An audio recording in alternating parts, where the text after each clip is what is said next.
We had a student at one school who was peeking in the doorway wanting to know what we did. I think she was in 4th grade. And I asked her, I said, oh, well, how often do you brush your teeth? And she told me that they only had one toothbrush at her house, and it was her mom's, and sometimes she used that, but not very often.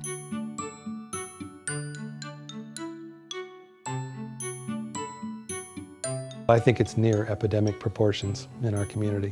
It really is affecting a lot of people. Our emergency departments see a lot of dental emergencies and can only do so much for them.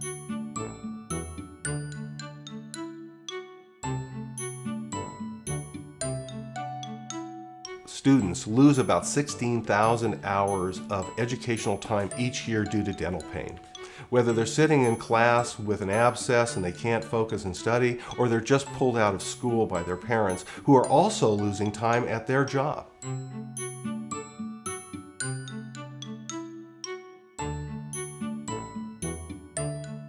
When we first started looking around for what types of problems we were going to address, children's dental health kind of seemed to come to us out of the blue.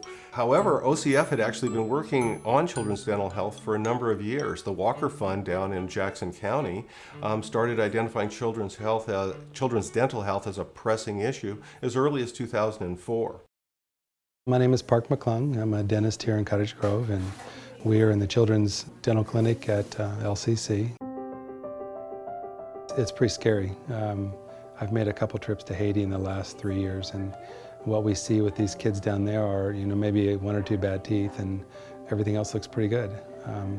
You come back and you see the kids that we're seeing now, and pretty much every tooth in their mouth, for most kids, almost every tooth in their mouth is destroyed, just rotted out.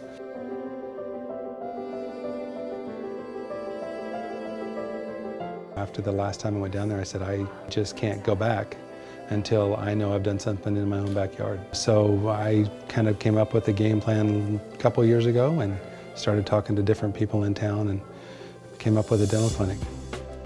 We now are providing for children and eventually adults, I'm hoping, as well. We're providing a place to train hygiene students, dental students in the future. We're hoping to kind of get this thing going. However, without this grant to begin with, we would be nowhere. We would still be saying, what can I do? Let's get the kids in my office, and barely scratching the surface. Dental problems are caused by a disease, and that disease is caries. It is the reason why we get cavities. And it is a disease that is transferable from one person to another. And it is a disease that can be prevented. My name's Cecily Shull, and I'm the dental program manager for Ready to Smile. We are a school-based dental sealant program, and we go into schools and we see children in grades 1, 2, 6, and 7.